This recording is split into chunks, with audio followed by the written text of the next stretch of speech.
This section begins with what I believe to be a rather pleasant inversion of what I've been inundated with as a viewer of the fresh off the boat narrative of people from Japan or other islands coming to America and being lost in this new foreign land.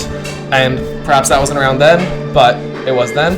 So, and he gets into the car and he is in his full film noir uniform, much like Bob LaFleur was. And he gets in a flashy blue car. I don't know if it's an American car. I don't know my cars, but it does stand out. It is flashier than everything. So in these wide shots, he sticks out. He is out of his element. He is an American soldier in a strange land, which gets developed throughout this section. And also in this section, we have that hard-boiled style narration that we saw in The Killing and all sorts of other movies so far in this section. And it sort of sets up that he's on this track that he may not be able to fully control, and it's a wider narrative that he may not be a part of. And as he walks through this town, he's already looking around. He seems confused. He's trying to get his bearings because, like I said, that theme of alienation will continue to get developed throughout this section, as is noted by the American soldiers saying that they don't speak Japanese, which is odd for people stationed in Japan. You would think they would learn it. And also, this alienation is further developed by the fact that he is not wanted upstairs. And his judgment of this culture is highlighted by the fact that he thinks perhaps they don't even have elevators there, even though they do. Now, we go into a dance scene. There's also a dance scene similar to this, but I think contrasted in very important ways, in Rififi. In Rififi, however, I think the dance is meant to be sort of like this symbolic acting out of how the heist will go. However, here, I think that it's more to show the opposition between the cultures, which is highlighted later on in the film when we go from one of these traditional Japanese performances that is quickly cut into swinging dance of American and Japanese people. And once again, we get this mistranslation, well, the first mistranslation we get of him thinking that she's saying hi, but obviously she's saying yes. And this shows just how lost he is. Also, in not all these films, but in particular in Big Deal on Monogamy Street and other ones, a big part of the movie is finding certain people to get the action going, to get the heist going. This film also has this sequence of looking for this specific person for this specific goal. However, so far, it is not attached to the goal of a heist because he is in this strange land and he slowly gets roped into that as he goes deeper and deeper into this strange land, where he finds other Americans pulling him in other directions and the woman he will meet pulling him in a different direction. I would also like to point out that this whole section is shot very wide right here where he's on the docks looking for people, and I think it shows just how lost he is in this place and how the environment of Japan around him sort of envelops him, and he has to cover such great distances, which I think is important. And we can't hear what's being said because it honestly doesn't matter, because there's probably mistranslation. What they're saying doesn't matter as much as he's just showing them a picture, it seems like. That's what I got from that. And finally, we get this interior of a bathhouse, and I want to point out that the women in this bathhouse, well, initially we have the women that are covered with the makeup on the roof practicing, and now we will have women who are shrouded by steam and also sexualized by the fact that they are in a bathhouse. And I think this objectification and this hiding behind this veil sort of lines up with how women are later on in the movie portrayed as these kimono girls and these objects of men who are to be fought over and debated with. However, we also see that Mariko is an active female. She is not passive, although she is running away, but she is still an active participant. And also there's this amazing depth of this shot, which is paralleled in a shot very quickly after, where in following Mariko, he is going deeper into this world, deeper down this rabbit hole. And I'll point out when there's a shot later on where this depth is paralleled.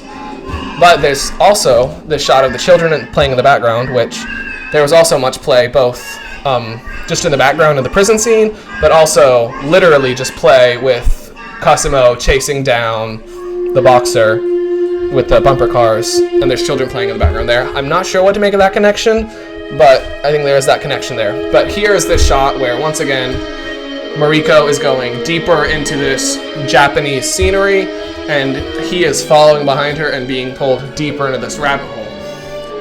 And right after this, Mariko transitions into what, at least...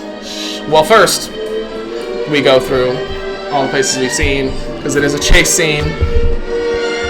So, she needs to be chased. But then eventually she does escape into a domestic space.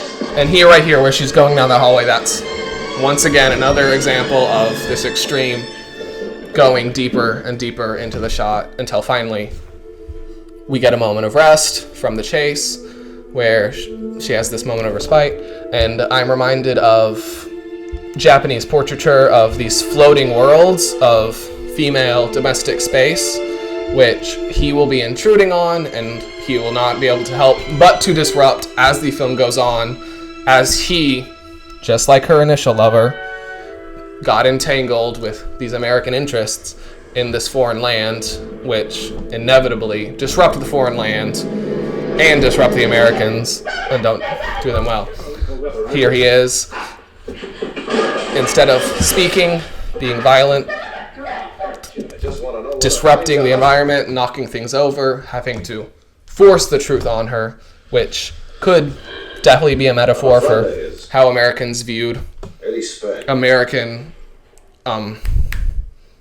encampment, American occupation of Japan in post-World War II Japan, that they have to force this truth upon them to help them.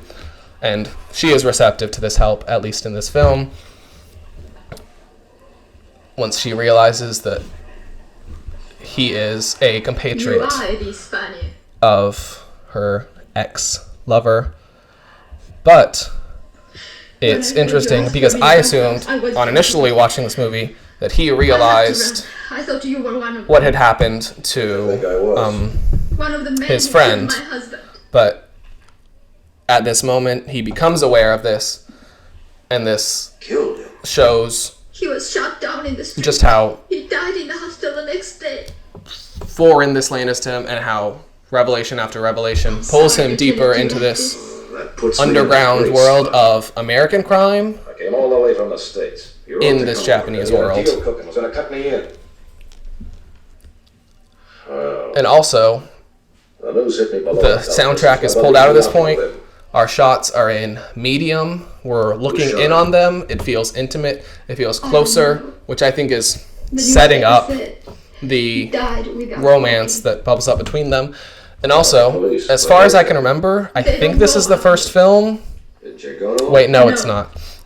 But this is, instead of being like in... You don't go to the police is the first thing anybody do. Why didn't you go to him? He made me promise never to let anyone know we were married. In the movie with Johnny Clay and... Was he ashamed? No. Oh god, I am blanking. I apologize. He had his but in The Killing, in all sorts of these other movies, there are these domestic units that are set up beforehand, and those are disrupted by the presence of the heist. That happens in Rafifi. Definitely there's these domestic units. That happens in Big Dome and Honor Street. That happens in... How did it happen? Why was he shot? The Killing, for sure. There's domestic units that are disrupted by the heist. But instead here, a domestic unit, maybe not domestic, but a romantic unit is developed, which leads into the heist, which is strikingly different from usually how the domestic units are thrown in contrast with the heist. Instead of being a contrast from it, it is a gateway to it. But here, I would also like to note her distrust of Americans in general after her interaction with this man. who was killed, which could be likened to the distrust that most likely Japanese had of Americans at this time, I married a thief. even if they had trust in the occupation to some extent, Wasn't that deep. even though these Americans Pachinko brought party crime with them, sounds even though they were supposed to be setting up a government, That's not setting wrong. up That is a legitimate order. business. I didn't figure he was in And that deep. even the American is surprised by the way that the other American was drawn into this I should go to the criminal police. world. Ah, what good is it? And he already admits that the authority breaks down and you might as well submit I'm to afraid. the more What? I'm afraid they will chaotic kill me the way they criminal killed him. underworld. That was bad. It's smart I'm sorry. I swear I tried that a whole bunch. You have Oops. nothing to worry about as long as...